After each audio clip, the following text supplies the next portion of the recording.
My name is Randy Gearhart. I'm a candidate for the House of Representatives of the U.S. government. It's Congressional District 4 in the state of Maryland. And I'm a grandfather, 2 grandchildren. I've lived in Maryland since 1986, actually a little longer than that if you include my periods of time here in the military service. I am a veteran. And I'm running for office because I've been growing more and more concerned about the direction or the misdirection that government seems to be taking in this country, because I don't think people are involved enough, and I was saying as much and was challenged to run for office, and that's how I found myself here. Our debt concerns are of grave concern. It's a principal driver behind my wanting to get involved. There are a lot of people who think we've passed the point of no return on spending, and I have to admit that it may be possible that that's where we're at. What's the plan? We need to cut spending. We need to stop spending money that we just simply don't have.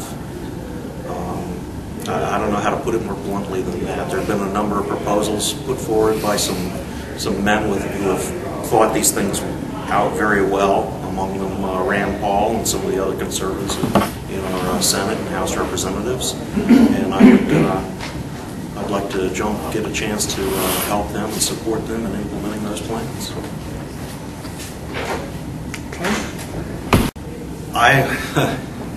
What do I think really caused the problem? Our fractional reserve banking system caused the problem. I know that's a little difficult for a lot of people to fathom, but the bottom line is the expansionary.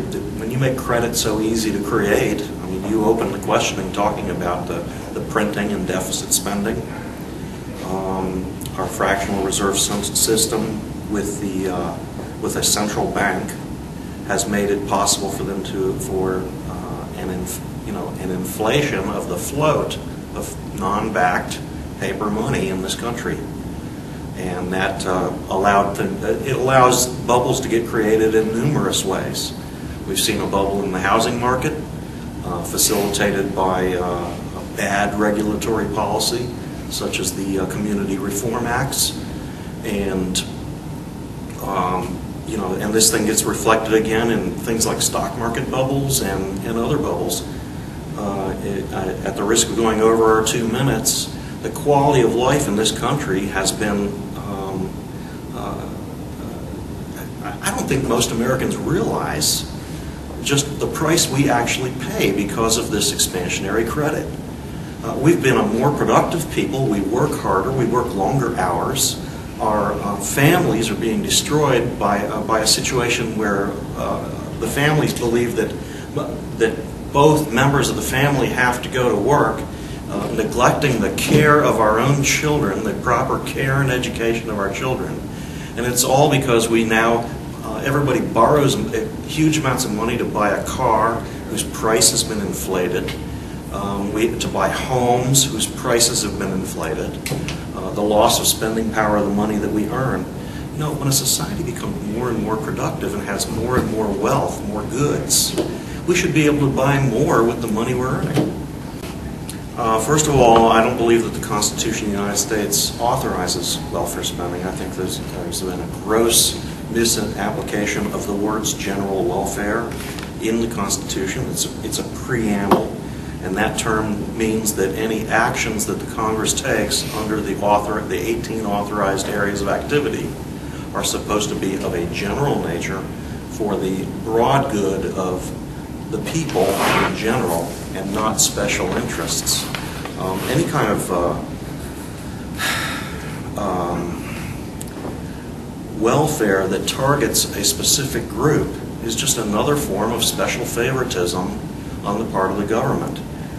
Government is supposed to be under rule of law. The reason we have rule of law is to have the same rules and same principles applied to everyone, regardless of their condition or situation in the society.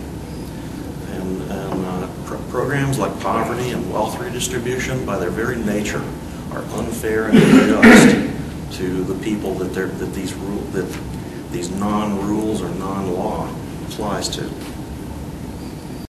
seen his show and his arguments that the minimum wage interferes with the stepping stones of our society, those stepping stones that allow new workers to acquire the skills that they need to be more valuable. I believe that minimum wage laws get in the way of that. In addition to that, I don't find any place in the Constitution that authorizes the federal government to set wages. This is a tough situation because, again, it's like with Social Security. We've gotten ourselves involved in things that have created a mess over there. And we've done the same with our foreign policy for years and years. Do I see Iran as a threat to peace in that region? Of course I do. Do I see it as a threat to the stability of the economies of Europe and the other countries? Of course I do. To say anything else would be wrong. The role of the United States, we have, should we be over there provoking a war? I think all we're doing is provoking instability in that region. There are a lot of other people who have equal concerns in that area besides the United States. China has concerns. The other countries the other Arab countries in that area have concerns, and I don't think that enough diplomatic solutions have been pursued. I'll work this one backwards. Do I favor term limits? We have built-in term limits. That's why we have elections every 2 years. I believe that if we get a good person in office, we should be able to keep that person in office. And a well-informed, attentive voter would get rid of someone who's not acting correctly. As to corruption, we are all victims of our own temptations and foibles. We talk about natural law and the nature of man. When we start talking about these rights, what are the proper rights. This is why we have a system of checks and balances. This is why our government was based on the principle of dividing power between the different branches. And we've allowed the powers, first of all, a concentration of too much power into the small hands of a federal government, and furthermore, we've allowed it to be concentrated in the executive branch. We can fight the corruption. Absolute power corrupts. You want to get rid of the corruption, take away the power. It's a problem, and because the federal government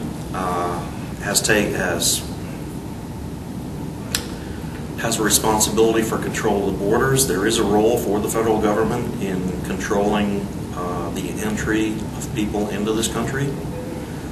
It has failed to do so correctly. I know this has been repeated over and over again, but when we start talking about illegal immigrants, what part of illegal do we not understand? If a person's trespassing in your property, you call the sheriff, and the sheriff comes and takes that person off of your property. And we have a problem right here in Maryland. Sheriff Jenkins was collecting up illegal immigrants, and the federal government failed to follow its own laws and to take those immigrants and properly process them and remove them from trespassing in our lands.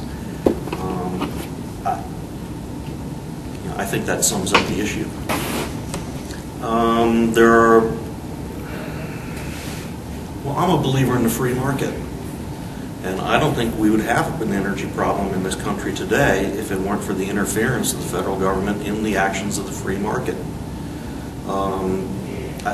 I know there's a lot of people who are really upset about the high price of gasoline, but the fact is we actually export oil. The price of oil ranges in price from $62 a barrel for the high sulfur crude that comes out of Canada, some parts of Canada, to the light sweet that comes out of some of the wells in Louisiana and other parts in Western Canada, okay, which is the $120 barrel stuff. The sad fact is that the reason gasoline is costing us so much right now in this country is because our refineries only have the capacity for certain types of oil. And the reason for that is because there's been so many restrictions placed on expanding the capacities of the refineries in this country. This country has plenty of energy. We don't have to be dependent. We're dependent because because of the interference of our federal government in the building of these industries. How would you rectify it? As I said, I'm no genius, but I do have a small acquaintance with history, and I know that in the history of this world and paper money, which is a fairly recent history, okay, we got rid of paper money 600 or 700 years ago. It was a fiasco back then. The Chinese tried it. It was a fiasco for them, and they outlawed it. They beheaded people that attempted to bring it back. Okay, and it was a fiasco in the early days of this country when we had the charter companies from England that were the core of the foundation of our states. But we're all familiar with what happened in the Weimar Republic of Germany. Well, they had a neighbor, and that neighbor was Austria. And Austria succeeded in escaping their fiasco with paper debt by introducing simultaneous currencies. They gave people a choice of what to use for a currency. They allowed them to continue to use the paper currency, and they offered them another currency that was commodity-backed. And they were given a choice of putting their money into fractional reserve banking accounts and participate in the interest and the money earned through the fractional reserve system. And they were given a choice between putting their longer-term savings into deposit accounts that were backed by silver. And over time, the people made their choice, and the money stabilized. And when the Weimar Republic went under, instead of getting dragged completely under, the country of Austria, their paper money got into trouble, but they still had a firm foundation with the commodity-based money, and it kept our economy alive. And I'd like to see the same thing happen in this country. I'd like to see people given a choice of what currency they would use. Commodity-based currencies, though, are only as stable as the commodity in question. I mean, if you look at something like the history of 16th century Spain, gold is all well and good unless you have a ton of it coming in from the New World, and Spain never recovered from that episode. Well, you're talking about a single commodity, but the reality is that you'd be free to use currency that's based on gold and silver. In the I wouldn't go to iron ingots anymore. That's kind of ludicrous, but we have plenty of choices. We have platinum, silver, gold, and yes, even commodity money fails. If any of you are familiar with your Bible, we know the story of Joseph, and the grain silos in Egypt, and you read right in there, the money failed. When the money failed, the people had to resort to using grain for money, and they used livestock as money. But the point is that the people had a choice. The proper role of government is to set standards, weights, measures. Okay, and the reason for that is because when people commit fraud, when they lie about how much gold there is in a coin, or they lie about how much wheat there is in a bag, or whatever it is they're trading, there's the rule of contracts and the rule of law, and it's the duty of the authorities, okay, to make sure that people are not cheating one another, stealing.